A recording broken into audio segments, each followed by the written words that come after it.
स्वागत है दोस्तों आप लोगों का सोलो लेवलिंग के एक नए एपिसोड के अंदर। तो जैसा कि हम लोगों ने लास्ट वाले एपिसोड में देख लिया था कि जिनवू जगह पे पहुंच जाता है जहां पर यूजिन को कैद करके रखा हुआ था। तो इस एपिसोड की शुरुआत में जिनवू यूजिन को हीलिंग वाटर पिलाता है जिसकी वजह से शायद वो थोड़ा सा रिकवर हो पाए, लेकिन जिनवू को सिस्टम उसको नोटिफाई करके बताता है अगर एचपी 10% से कम है तो आप हीलिंग वाटर का इस्तेमाल कर कर किसी की भी हेल्थ को रिकवर नहीं कर सकते। अब इस चीज को देखकर जिनवू भी थोड़ा सा परेशान होता है। जिनवू अभी भी काफी ज्यादा गुस्से में था और अब एक और समस्या जिसकी वजह से जिनवू और भी ज्यादा गुस्से में होता है। और फिर जिनवू साइड में खड़े जो वांग डोंग सू के दो साथी थे, जिनवू उनकी तरफ देखते हुए उनसे पूछता है कि तुम में से कोई हीलर है क्या, योजिन को हील करो। लेकिन जो उसमें से हीलर होता है वो तो जिनवू से कहता है कि हाँ हमको कोरियन नहीं आती है, क्या बोल रहे हो तुम। और तभी वांग डोंग सू फिर से खड़ा होता है और वो जिनवू की तरफ ही आ रहा होता है। वो अपने साथी से बोलता है कि सांग जिनवू चाहता है कि तुम उस बच्चे को हील करो। और वांग डोंग सू जो कि वो भी काफी ज्यादा गुस्से में होता है, वो जिनवू की तरफ देखते हुए उससे बोलता है तो शायद हम लोग पहली बार मिल रहे हैं ना सांग जिनवू। और जिनवू काफी ज्यादा गुस्से में उन दोनों से बोलता है कि मैं फाइनल वार्निंग दे रहा हूँ, अगर तुम में से कोई हीलर है तो फटाफट इसको हील करो। जिसमें जो हीलर होता है वो जिनवू से कहता है कि तुमने सुना नहीं, इसके लिए तुमको मेरे बॉस से बात करनी पड़ेगी, जब तक वो नहीं कहेंगे मैं किसी को हील नहीं करने वाला हूँ। और फिर जिनवू उसकी तरफ जाता काफी ज्यादा गुस्से में और उसके चेहरे को पकड़ता है और उठा के काफी ज्यादा तेजी से साइड में फेंकता है। और फिर जो दूसरा गुंडा होता है वांग डोंग सू का साथी, जिनवू उससे बोलता है तो क्या तुम भी हीलर हो। जिसपे बोलता है अरे अरे मिस्टर वांग डोंग सू, आपने तो कहा था कि ये जॉब में कोई भी खतरा नहीं है और आप तो सांग जिनवू से पंगा भी नहीं लोगे, ये कर रहा है। और फिर जिनवू उससे दोबारा से पूछता है कि क्या तुम हील करने के लायक हो या नहीं, तुम एक हीलर भी हो या नहीं। जिसपे वो कहता है कि नहीं नहीं नहीं नहीं नहीं मैं तो, और वो उससे आगे कुछ बोल पाता, जिनवू उसको भी उठाकर जमीन में पटक देता है। और वांग डोंग सू और जिनवू दोनों ही इस समय काफी ज्यादा गुस्से में हो। वांग डोंग सू जिनवू से कहता है कि मैं जानता था कि तुम ही हो जिसने कि मेरे ब्रदर वांग डोंग सुक को मारा था, है ना, सही बात है ना। यूजिन जो कि साइड में घायल पड़ा हुआ होता है, वो जिनवू से कहता है कि ये वांग डोंग सुक का ब्रदर है, प्लीज इससे थोड़ा सा केयरफुल रहना। जिनवू यूजिन से बोलता है कि यूजिन तुम बोलो मत। वांग डोंग सू जिनवू से फिर से पूछता है कि तुमने मेरा जवाब नहीं दिया सांग जिनवू, क्या तुम वही हो। जिनवू वांग डोंग सू को जवाब देते हुए कहता है कि तुम उसी से पूछ लेना जब तुम उससे दोबारा मिलोगे तो। अब ये बात सुन के वांग डोंग सू और भी ज्यादा गुस्से में जाता है और वो गुस्से में जिनवू के ऊपर काफी ज्यादा तेजी से अटैक करता है। और जिनवू उसके इस अटैक से बड़े ही आसानी से बच जाता है, मानो कि उसके इस अटैक से जिनवू को कोई फर्क ही ना पड़ा हो। और जिनवू उल्टा ही उसके पीठ पर एक काफी ज्यादा तेजी से पंच हिट करता है, जिसकी वजह से वांग डोंग सू की तो हालत ही खराब हो जाती है, उसके मुंह से खून आने लग जाता है और वो काफी ज्यादा दूर जाके गिरता है। और सामने जब धूल हटती है तो वांग डोंग सू की हालत बहुत ही ज्यादा खराब हो गई होती है। जिनवू की सिर्फ एक ही पंच में, अभी तो इसको और भी पंच पड़ेंगे, लेकिन वांग डोंग सू अभी भी गुस्से में था। वो काफी ज्यादा गुस्से में जिनवू की तरफ देख रहा होता है, मानो जिनवू को आज वो मार ही डालेगा। लेकिन जिनवू को तो कुछ भी फर्क नहीं पड़ता, जिनवू उड़ते हुए सीधा उसके पास आता है और वांग डोंग सू जिनवू को फिर से अटैक कर पाता उससे पहले ही जिनवू उल्टा उसी के ऊपर अटैक करके उसके ऊपर फिर से एक तगड़ा हिट करता है और उसको फिर जमीन में दे मारता है, जिसकी वजह से उसकी और भी ज्यादा हालत खराब हो जाती है। जिनवू फिर से उसका सर पटकता है और फिर से जमीन में दे मारता है। और जिनवू ऐसा तब तक करता रहता है जब तक कि उसको थॉमस एंड्रे आकर बोलता नहीं है कि बहुत हुआ। तो एक्चुअल में यहाँ पर थॉमस एंड्रे भी आ चुका था और वो जिनवू की तरफ चिल्लाते हुए कहता है कि बहुत हुआ, रुको। और वो वांग डोंग सू से कहता है कि मैंने तुझसे कहा था ना कि इससे पंगा मत लियो। वांग डोंग सू क्या तुम अभी भी जिंदा हो। वांग डोंग सू कहता है हाँ अभी के लिए तो ठीक हूँ। जिसपे थॉमस एंड्रे जिनवू से कहता है कि ऐसा लगता है कि ये तो अच्छे से समझ नहीं पाया, लेकिन मुझे लगता है कि तुम अच्छे से समझ जाओगे काफी अच्छे से, इसको जाने दो और आज जो कुछ भी हुआ इस चीज को एकदम से भूल जाओ, मानो यहाँ पर आज कुछ हुआ ही ना हो। जिसपे जिनवू से कहता है कि और अगर मैं ऐसा ना करूँ तो थॉमस एंड्रे उससे कहता है कि फिर तो मैं अपनी ताकत लगाकर तुमको रोकूंगा। और फिर जिनवू भी वांग डोंग सू को उठा के वहां से दूर फेंक देता है। वो कहता है कि चलो ठीक है तो ताकत लगा के रोक लो मेरे को आज। वांग डोंग सू जो कि अभी आसमान में ही होता है, जिसको जिनवू ने भी फेंका होता है, लेकिन उसके मन में ये नहीं चल रहा था कि मेरे को जिनवू ने आज पीटा है, उसके मन में तो चल रहा होता है कि बहुत बढ़िया, तुम्हारे पास कोई भी चॉइस नहीं है जिनवू और अब तुमको थॉमस एंड्रे से लड़ना ही होगा। मेरे लिए जिनवू को मार दो। हाँ थॉमस एंड्रे जिनवू को मार दो। और वो भी खुश हो रहा होता है कि अब थॉमस एंड्रे और जिनवू की फाइट होगी। इस तरफ हम लोग देखते हैं जिनवू और थॉमस एंड्रे को जो कि एक दूसरे के सामने खड़े होते हैं। हालांकि थॉमस एंड्रे जिनवू से काफी ज्यादा लंबा है, काफी ज्यादा ऊंचा तगड़ा पंदा लग रहा है। जैसा कि हम लोग को मालूम है कि जिनवू दिखने में मामूली है, ताकतवर तो ये भी है। थॉमस एंड्रे जिनवू से कहता है कि तू जानता नहीं क्या मैं कौन हूँ। जिसपे जिनवू से कहता है कि इससे कोई भी फर्क नहीं पड़ता, कि तुम कौन हो। थॉमस एंड्रे जो कि जिन्वू की तरफ काफी ज्यादा गुस्से में देख रहा होता है, लेकिन वो अपने मन में सोच रहा होता है कि ये जानता है कि मैं कौन हूँ, लेकिन फिर भी ये सब कुछ कर रहा है। तो थॉमस एंड्रे एक बहुत ही ज्यादा गरीब फैमिली में पैदा हुआ। उसके चारों तरफ बस दुश्मन ही दुश्मन थे। उसका नाम कोई नहीं जानता था,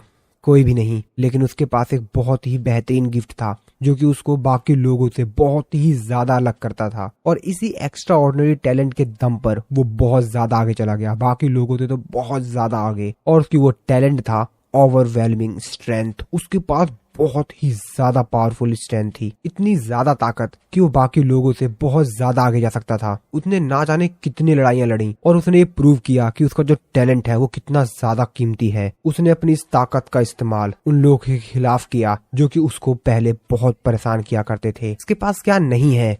स्ट्रेंथ, अथॉरिटी, वेल्थ, फोर्स, सब कुछ तो है। ये अपनी जिंदगी राजाओं की तरह जीता है। इसके पास अलग अलग प्रकार की काफी सारी पावर्स हैं। और जब इस दुनिया में एक दूसरे प्रकार की ही पावर अपीयर हुई तो इसने उस अपॉर्चुनिटी के थ्रू देखा कि वो एक ट्रू किंग बन सकता है। उसने उन सभी को मिटा दिया जो कि उसके रास्ते में आए, और जो भी उसकी तरफ देखता था वो उसको उसके घुटने पे ले आता था। और थॉमस एंड्रे मानता था वायलेंस ही उसके जीतने का तरीका था। वो अपने एक्सपीरियंस से ये बात जानता था कि जो लोग भी उसकी बात नहीं मानते हैं उनसे कैसे निपटना है। और फिर थॉमस एंड्रे जिन्वू के ऊपर काफी ज्यादा तेजी से अटैक कर देता है। थॉमस एंड्रे के साथ जो बाकी लोग इसके सपोर्ट में आए हुए थे, के साथ ही बाकी हंटर्स लोग जो कि बाहर ही खड़े होते हैं, वो सभी के सभी कहते हैं अरे पीछे हटो पीछे हटो। और यहाँ पर काफी तेजी से थॉमस एंड्रे उड़ते हुए बाहर आते हैं। तो दोस्तों एक्चुअल में थॉमस एंड्रे ने जिन्वू के ऊपर अटैक किया था, लेकिन जिन्वू ने भी थॉमस एंड्रे के ऊपर अटैक किया था। और एक्चुअल में इस अटैक को थॉमस एंड्रे रोक रहा होता है क्योंकि जिन्वू ने इतना ज्यादा तेज अटैक किया था कि थॉमस एंड्रे काफी ज्यादा पीछे चला गया था। हालांकि थॉमस एंड्रे ने इस अटैक को ब्लॉक कर लिया था, लेकिन वो काफी ज्यादा पीछे चला गया था। उसके लोग थॉमस एंड्रे को इस हालात में देखकर काफी ज्यादा हैरान होते हैं। वो लोग कहते हैं कि मास्टर आप ठीक तो है ना? लेकिन थॉमस एंड्रे उन लोगों को इशारा करते हुए कहता है कि नहीं रुको, इसे तो मैं ही देख लूंगा। और फिर थॉमस एंड्रे को छोड़ के बाकी लोग जो होते हैं वो पीछे जाने लग जाते हैं ताकि यहाँ पर थॉमस एंड्रे जिन्वू से अच्छी तरीके से फाइट कर सके। इस तरफ हम लोग जिन्वू को देखते हैं जो कि अपने शैडो सोल्जर इग्रीस को कहता है यूजिन को सबसे नियरेस्ट हॉस्पिटल में लेकर जाओ, और एक बात का ध्यान रखना इसको बेहतरीन से बेहतरीन ट्रीटमेंट मिले। और फिर इग्रीस भी यूजिन को लेकर वहाँ से चला जाता है। और अब शुरुआत होगी युद्ध की, एक बहुत ही ज्यादा तगड़ी फाइट जिन्वू के शैडो सोल्जर और थॉमस एंड्रे के लोगों के बीच। तो एक तरफ है जिन्वू की पूरी सेना और दूसरी तरफ है थॉमस एंड्रे की पूरी सेना। और अब ये युद्ध बहुत ही ज्यादा खतरनाक होने वाला है। थॉमस एंड्रे जो कि कहता है कि ठीक है, तो अब हम लोग बात करते हैं क्योंकि मेरे को ये समय काफी ज्यादा कीमती लग रहा है। लेकिन थॉमस एंड्रे तो अपने मन में सोच रहा होता है इन सब कारनामे का जिम्मेदार मैं भी वांग डोंगसू को नहीं ठहरा सकता हूँ। मानता हूँ उस बेवकूफ ने हरकतें की हैं, लेकिन इस समय मेरी इज्जत वापस लाने का सिर्फ एक ही तरीका है, मेरे को इसको मारना होगा।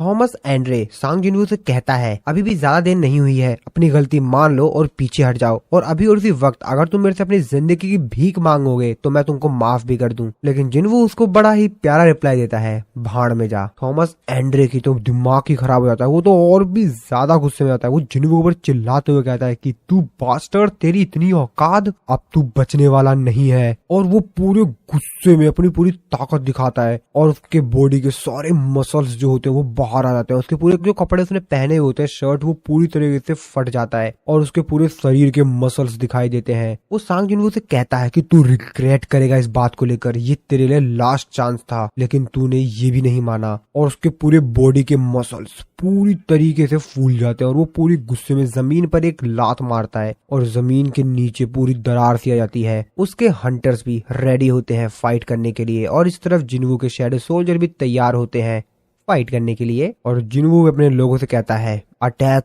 करो। थॉमस एंड्रे अपने लोगों से कहता है कि वो लोग आ रहे हैं, तैयार हो जाओ। और फिर जिन्वू के शैडो सोल्जर्स काफी ज्यादा तेजी से थॉमस एंड्रे के लोगों के ऊपर अटैक करते हैं और ये लोग भी तैयार होते हैं उनसे फाइट करने के लिए। और इन दोनों की सेनाएं आपस में बहुत तेजी से टकराती हैं। जो भी आमने सामने आ रहे होते हैं वो एक दूसरे को मार रहे होते हैं। जिन्वू के शैडो सोल्जर एक साथ उन लोगों के ऊपर अटैक करते हैं और थॉमस एंड्रे के भी लोग अपनी जान बचाने के लिए और उनसे फाइट करने के लिए अपनी शील्ड का और अपने स्वॉर्ड्स का इस्तेमाल करके उन लोगों को मार रहे होते हैं और ये फाइट बहुत ज्यादा तगड़ी होती है। थॉमस एंड्रे भी काफी ज्यादा तेजी से जिन्वू की तरफ ही बढ़ रहा होता है और उसके सामने जितने भी जिन्वू के शैडो सोल्जर्स आ रहे होते हैं वो उनको कीड़े मकोड़ों की तरह कुचल कर आगे जा रहा होता है और तभी उसके सामने जिन्वू का शैडो सोल्जर टस्क आ जाता है जो कि उसको रोकता है। लेकिन थॉमस एंड्रे कहाँ मानने वाला था, वो हंसते हुए काफी ज्यादा तेजी से उसकी तरफ बढ़ता है और उसके आर पार चला जाता है और उसकी तरफ देखते हुए कहता है कि इन लोग की औकात ही नहीं कि मेरे सामने खड़े भी हो पाए। हालांकि टस्क मरा नहीं हुआ होता है क्योंकि वो तो रीजनरेट कर लेगा अपने आप को, लेकिन वो जिस तरीके से टस्क के अंदर से निकल के इस पार आ गया था ये चीज तो भाई काफी ज्यादा खतरनाक सीन था। थॉमस एंड्रे जमीन पर आता है और उसके सामने होते हैं जिन्वू के काफी सारे शैडो सोल्जर्स जो कि काफी तेजी से थॉमस एंड्रे के लोगों को खत्म कर रहे होते हैं और उन्हीं के सामने होता है जिन्वू। जिन्वू भी थॉमस एंड्रे को देख लेता है कि लगता है ये लड़ने के लिए आ गया है और थॉमस एंड्रे काफी ज्यादा तेजी से जिन्वू की तरफ बढ़ रहा होता है जिन्वू को मारने के लिए, लेकिन उसके सामने उसके शैडो सोल्जर आ जाता है। लेकिन थॉमस एंड्रे उसको बड़े ही आसानी से एक पंच मारते हुए कहता है कि साइड हट बे, और जिन्वू की तरफ फिर से काफी तेजी से बढ़ने लग जाता है। लेकिन तभी वो नोटिस करता है कि जिन्वू तो वहां पर है ही नहीं, वो एकदम से गायब हो गया है। अभी चीज देखकर थॉमस एंड्रे अपने मन में सोच रहा होता है कि ये कहाँ गया, और तभी वो अपने साइड में देखता है जिन्वू काफी तेजी से साइड में आ गया होता है और थॉमस एंड्रे कोई रिएक्ट कर पाता उससे पहले ही जिन्वू उसके ऊपर अपने डैगर से अटैक कर देता है। लेकिन जिन्वू चीज देखकर काफी ज्यादा हैरान हो जाता है कि उसका डैगर तो उसके ऊपर कोई असर ही नहीं दिखा पाया। जिन्वू ने अपने डैगर से उसके ऊपर अटैक किया था लेकिन उससे तो उसको कोई फर्क ही नहीं पड़ा। ये वही डैगर है दोस्तों जिसकी हेल्प से जिन्वू ने बड़े बड़े मॉन्स्टर के ऊपर अटैक करके उनको निपटा दिया था, लेकिन इसके बॉडी के ऊपर तो उसका कोई असर ही नहीं हुआ। जिन्वू चीज देखकर काफी ज्यादा हैरान होता है। इससे पहले जिन्वू कोई और रिएक्ट कर पाता, थॉमस एंड्रे जिन्वू को एक पंच हिट करता है जिसकी वजह से जिन्वू काफी ज्यादा दूर जाके गिरता है। थॉमस एंड्रे जिन्वू की तरफ स्माइल देते हुए कहता है कि ऐसा लगता है कि तू तो नेशनल लेवल हंटर से भी लो है। और फिर थॉमस एंड्रे साइक्नोसिस का इस्तेमाल करता है, यानी कि जिन्वू को अपनी पावर का इस्तेमाल करके अपनी तरफ खींच रहा होता है। इस चीज को देखकर जिन्वू अपने मन में सोचते रहता है क्या साइक्नोसिस। थॉमस एंड्रे तो काफी ज्यादा खुश होता है, मुस्कुरा रहा होता है कि वो जिन्वू को अब मारने ही वाला है कि तेरे में और मेरी स्ट्रेंथ में देख ले कितना डिफरेंस है और अब तो तू गया। लेकिन जिन्वू भी कहाँ हार मानने वाला था। और वैसे भी दोस्तों हम लोगों को तो मालूम ही है ना कि जिन्वू अपने दुश्मन से थोड़ा सा मजे लेता है और इसीलिए जिन्वू वो भी अपनी पावर का इस्तेमाल करता है। और अभी चीज देखकर तो थॉमस एंड्रे भी काफी हैरान होता है। वो कहता है क्या कहीं ये प्लानिंग तो नहीं कर रहा है ना कि ये मेरे को इस तरीके से मेरे ऊपर हिट करेगा। नहीं नहीं नहीं नहीं। तो और जिन्वू भी, तो जिन्वू और थॉमस एंड्रे दोनों ही सेम पावर का इस्तेमाल कर रहे होते हैं, यानी कि दोनों के दोनों एक दूसरे को ही अपनी तरफ खींच रहे होते हैं। और थॉमस एंड्रे इस चीज को देखकर काफी ज्यादा हैरान होता है। अपने मन में सोचते हुए कहता है ये बास्टर्ड कहीं ये तो नहीं सोच रहा ना कि ये मेरे को अपनी तरफ खींच कर मेरे ऊपर अटैक करेगा। नहीं नहीं नहीं नहीं, ऐसा नहीं हो पाएगा। और वो इसके आगे कुछ सोच पाता कि तभी जिन्वू काफी ज्यादा तेजी से उसकी तरफ आता है और उसके मुंह पर एक पंच हिट करता है जिसकी वजह से उसके मुंह से खून आ जाता है और वो काफी ज्यादा दूर जाके गिरता है। थॉमस एंड्रे अपने मन में सोचते कहता है कि मेरा खून निकल रहा है, और वो काफी ज्यादा गुस्से में खड़ा होता है और जमीन पर एक लात मारता है जिसकी वजह से जमीन के चारों तरफ दरार पड़ जाती है। लेकिन थॉमस एंड्रे अभी भी मुस्कुरा रहा होता है, लेकिन उससे पहले वो कुछ और कर पाता। जिन्वू उसके फिर से काफी ज्यादा क्लोज आता है और उसके ऊपर एक पंच हिट करने जाता है और उससे कहता है कि क्या कहा था तुमने अभी कि तुम्हारी और मेरी पावर में बहुत ज्यादा डिफरेंस है। और फिर जिन्वू अपनी स्पीड स्किल का इस्तेमाल कर थॉमस एंड्रे के ऊपर चारों तरफ से अटैक कर रहा होता है और थॉमस एंड्रे भी परेशान हो जाता है इस अटैक से। वो गुस्से में कहता है कि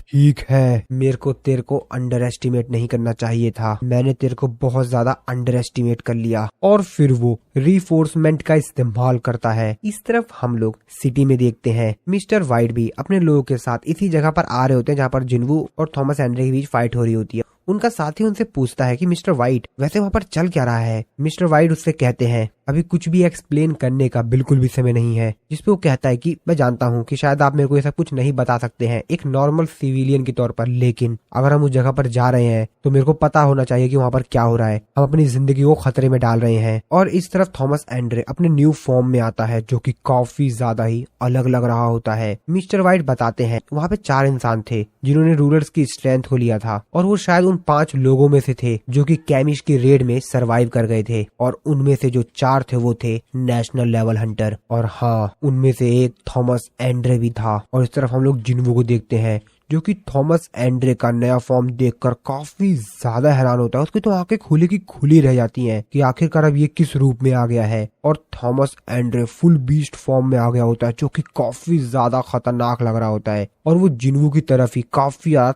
तेजी से बढ़ रहा होता है। जिन्वू भी उसकी तरफ अटैक करने के लिए काफी ज्यादा तेजी से बढ़ रहा होता है, लेकिन तभी थॉमस एंड्रे काफी ज्यादा गुस्से में जिन्वू के ऊपर अटैक करता है। इस चीज को जिन्वू देख लेता है कि इसका अटैक इस बार तो काफी ज्यादा अलग है, और वो जिन्वू के ऊपर काफी ज्यादा तेजी से अटैक करता है। और जिस जगह पर वो अटैक करता है उसके चारों तरफ की जो पूरी जमीन होती है उसमें दरार सी आ जाती है, पूरी जमीन ही उखड़ जाती है, वहां से चारों तरफ सिर्फ तबाही होती है। और तभी हम देखते हैं कि एक्चुअली में जिन्वू इस अटैक से बच गया था, वो वहां से जंप मारकर ऊपर आ गया था। और अब ये चीज देखकर, इतनी ज्यादा खतरनाक पावर देखकर तो जिन्वू भी काफी ज्यादा हैरान था। और तभी थॉमस एंड्रे जिन्वू की तरफ देखते हुए कहता है कैप्चर। और थॉमस एंड्रे के जितने भी लोग होते हैं, हंटर्स वगैरह होते हैं, वो लोग चिल्लाते हुए कहते हैं कि मास्टर से दूर हट जाओ, जल्दी हटो वहां से। जिन्वू के शैडो सोल्जर भी ये सब कुछ देखकर काफी ज्यादा हैरान हो रहे होते हैं। और तभी उनके ऊपर बहुत तेजी से अटैक होता है और वो सभी के सभी लोग कहीं पे जाने लग जाते हैं। वहां पर कोई गोल सी चीज आ गई थी जिसके अंदर ये सभी के सभी लोग खींचे चले जा रहे थे। अब ये चीज देखकर जिन्वू भी वहां पर जो दीवार होती है उसमें थोड़ा सा अपने आप को बचा लेता है ताकि वो उसके अंदर ना जाए। वो अपने मन में सोचते हुए कहता है कि ये कितनी ज्यादा इनक्रेडिबल स्ट्रेंथ है, बहुत ज्यादा ताकत,